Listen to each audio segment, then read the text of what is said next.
Hey everybody, I'm here to talk to you about a real estate market update. It has been like 4 months since I've done one of this, and in between we've put out a lot of blogs, a lot of reports, and a lot of things that have talked about the market and what an interesting year it has been. This has been a year of change here in the market. We've basically snapped out of the constant downward spiral of lower inventory, and the market has changed. Now, I do not think we're falling off a cliff. This isn't 2008. The economy is strong. Things are good. But it has changed. And what I want to do, and this is why I have this line graph here, is I want to talk to you about what has changed. Because it's easy for newspaper companies and for realtors and everyone to say, the market's changed, the market's changed. But I want you to understand what has changed, what specifically has changed, and how that happens, okay? So what I'd like to do is show you this graph. Right here is January 2016. Right here is November 2018. And obviously we have a line graph showing the flow of inventory of total homes for sale in Massachusetts at any given moment. Every Monday for the last 6 years or 7 at our company, we basically take a snapshot in time of how many homes are actively on the market at that moment. It's usually Monday mornings at 10 o'clock. How many homes are on the market at that moment?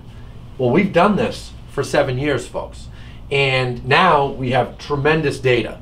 And this shows us a picture of the last 2 years. And as you can see, January 2016, we were at 16,000 homes for sale, which was very low. Everyone said, oh my God, inventory is so low. Could it possibly get lower? Remember, January is the lowest point of inventory annually. January 2017, 12,000 homes in the market. Everybody says, wow, this is crazy. I can't imagine it could get worse. I was one of those people that said that. January 2018, 10,675 homes on the market the first week in January. That was the valley, folks. That was the lowest point of inventory of homes for sale that we have seen since records have been kept. So it even beat like 01 and 02, which was excessively low inventory. But keep something in mind when I mention 01 and 02. Guys, the peak of the market was 06 as far as pricing goes. But the valley, the lowest point of actual homes for sale, was right around 2001. And we still went strong for 5 more years. So this market that we've been in for the fall, it's my belief that it's a lull. It's a little bit of a slowdown, a little bit of a gut check for everyone, especially sellers and realtors who thought like, oh my God, I'm so amazing. Every house that I list sells in 2 days. Guys, that's not real estate. That's not the real market. Now us realtors need to be good at what we do again. As home sellers, for those of you out there listening, now it's important again for you to hire the right people, which frankly, it was important the whole time. But sellers start to lose sight of that when homes sell really quickly, because they say, well, who cares? I can hire this person over here. They'll sell my house right away. They don't realize that hiring the right company and the right realtor can sell for more. But they do start to open their eyes and realize that when homes aren't selling, and there are a good amount of homes this fall that are having a harder time selling. We saw a lull like this in 2014. I think this lull is much like that one. I don't see it as an 08 or anything like that. But let me get back to inventory for a few minutes. So you can see that inventory always valleys in the winter and then goes up higher all throughout the spring. This is total homes for sale, keep in mind. And then it usually peaks in the fall. And it peaked in the fall of 16 around 21, almost 22,000 homes for sale. Went back down by January, went up in 2017, peaked in October, which is always when inventory peaks, at 18,000 homes for sale. Then it went back down, I already mentioned this, to the lowest point, 10,000 homes for sale in January. Look where we are now, folks. Look what's happened, okay? Look what's happened.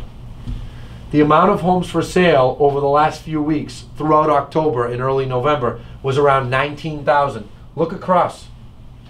That's higher than it was a year ago. In August, that was the first time that I noticed with our reporting. I said, geez, there's more homes for sale on the market right now than there were a year ago.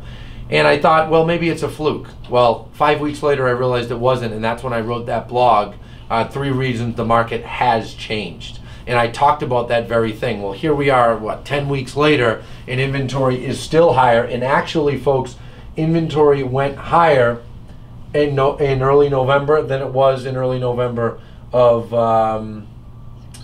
let me think, early November of 2016, inventory was higher. So we were on this downward spiral. Now we're going up and inventory is going to be higher. For buyers, this is tremendous news. You as a home buyer should be absolutely elated. And if you were smart, you bought something in the last 90 days because, guys, this has been the best time to buy over the last 90 days that I have seen in 4 years, since 2014. I would say the next 30 or 40 days will continue to be a wonderful time to buy, but you are going to see inventory start to come back down. It's already done that, and that's from sellers giving up. Don't be scared to reach out to those sellers. So realtor friends here that are listening, if you see a home expire that your buyer likes, get out there and get on the phone with them because it might be good for your client. So again, buyers, I would be thrilled. Sellers, probably not so thrilled, but it will help you if you're one of these sellers that's going to sell and buy at the same time. There's been a lot of wannabe sell buys. We call them worried sellers who would love to sell, but they're scared. You should be happy as well. Yes, you may not be able to get 10 offers on your home like you would have last spring. You may only get 3 or 2. Such a horrible thing, right? But this market being a little bit slower and having more inventory is going to make it easier for you to find the home that you want. So when we get into next spring, you know, I can already tell you inventory in the winter, by the time we get there, when this gets over here, it's going to be higher than here. It may even be higher than the winter of 2017. That remains to be seen, but it's possible. If that happens and you're someone who's selling and buying, be excited. You're someone that's buying, be excited. You should be thrilled. Next spring will be an easier spring for you than it was this past. This past spring was the hardest spring that I've ever seen for buyers. It was very difficult. And it's funny because 6 months later, it's like the lights went off, things changed, and the market changed. But you should be excited about it. And I wanted to take time to explain this to you guys so that you can understand what it is about the market, why the market, how the market works the way it does, why the market works the way it does, so that you know and you can expect what's to come. Again, I do not think this is a 2008. The economy is very strong. If you look at economic indicators, we have GDP that's very high, over 3%. We have unemployment at an all-time low.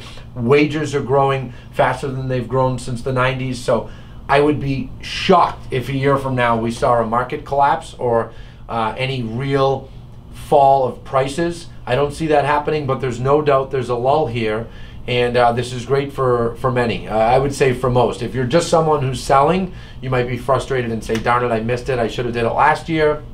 I don't really think homes are going to necessarily sell for less come spring, but obviously there's slightly less demand. So that's what's going on in the market. I really hope this helps you all. I'll do another update the last week of the year to kind of recap the entire year. I'll probably go over some of this again, but I wanted to just take some time to really explain how inventory flows to help you all understand that and to make things easier on you. So thanks everybody. Have a wonderful Thanksgiving. Happy Thanksgiving to you all.